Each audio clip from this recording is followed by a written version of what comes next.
Quai des Enfers en désirant rêver Paris. En fait. J'avais vraiment envie d'offrir une image de Paris qui ne soit pas statique, qui ne soit pas connue, et que par la littérature, on accède toujours plus loin, plus profond, et finalement qu'on vive pleinement dans l'intensité.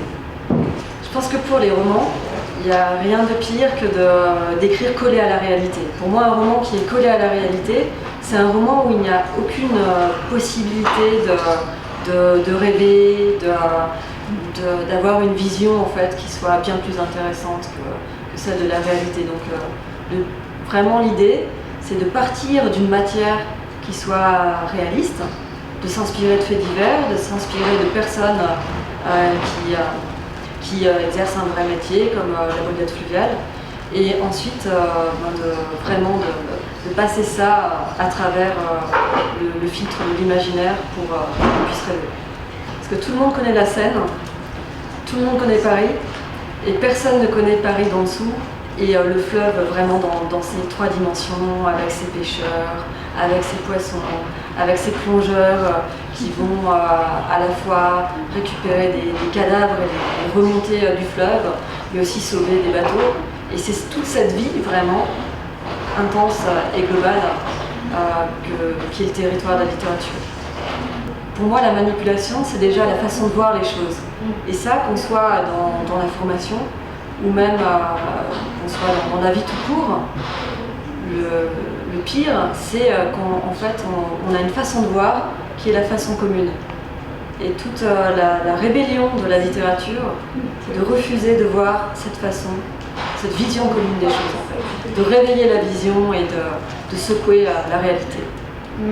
Quand on écrit un roman comme Quai des Enfers qui prend 3 ans pour l'écrire, donc on n'est pas du tout dans une écriture frénétique, rapide, impulsive. On est vraiment comme dans un jeu de construction en fait. On est très sérieusement en train de bâtir un monde. Et en fait, l'obstacle, il est permanent. J'ai toujours vu les romans comme des grandes expéditions maritimes. On est au tout début, rien ne se passe, la page blanche, alors qu'on va complètement bâtir un monde. Et là, tout est possible. Donc tous les dangers sont possibles, de perdre espoir, de ne pas y arriver, déjà parce que c'était un sujet neuf, avec la brigade fluviale. Et ensuite, il faut être à la hauteur de cette nouveauté, en fait.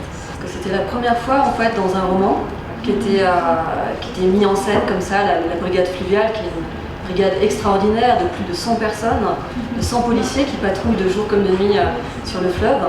Et de partir en fait de ce sujet neuf, après on se dit qu'il faut vraiment être à la hauteur. Et la plus belle des récompenses, c'est après le roman d'être devenue la marraine de la brigade fluviale. Je pense que c'est un roman qui est des Enfers, qui est tellement dense, qui est tellement riche, parce qu'il y a aussi le fourmillement du détail, par-delà comme ça l'action qui doit se succéder, que c'est vraiment le genre de roman qui demande une seconde lecture. Une relecture en fait. Et si on le relit attentivement, on voit que j'ai semé en fait des paliers qui permettent peu à peu à la conscience de se poser des questions. Aujourd'hui en fait il y a une pauvreté de notre société qui est d'être complètement focalisée par la vision. La seule chose qui compte c'est de voir cet encadrement toujours, l'image. Et ce primat de la vision fait que de plus en plus, dans les romans, on a l'impression d'avoir des héros qui sont complètement amputés des autres sens, parce qu'ils sont très peu, ils touchent pas beaucoup. Et moi, ce que j'aime de par ma nature, de par ma sensibilité, c'est vraiment aussi des personnages qui vivent par tous leurs sens. Je tiens beaucoup à ce sensualisme.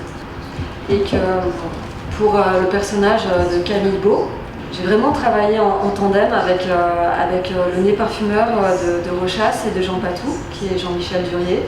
Et c'était vraiment de formidables séances de travail sur le vrai personnage et qui fabriquait un vrai parfum fictionnel. C'est ça qui est intéressant. C'est ce jeu entre réel et imaginaire Et on était attablés et je lui disais, alors voilà, le personnage, il est en train de créer un parfum autour de la rose, mais une rose qui soit complexe, qui soit à la fois épineuse, qui puisse piquer, et pas une rose uniquement dans le côté sans bon. Et ça, c'était vraiment fou de vraiment fabriquer ce parfum que pour le moment avec le vrai nez parfumeur de Jean Patou et de Rochas.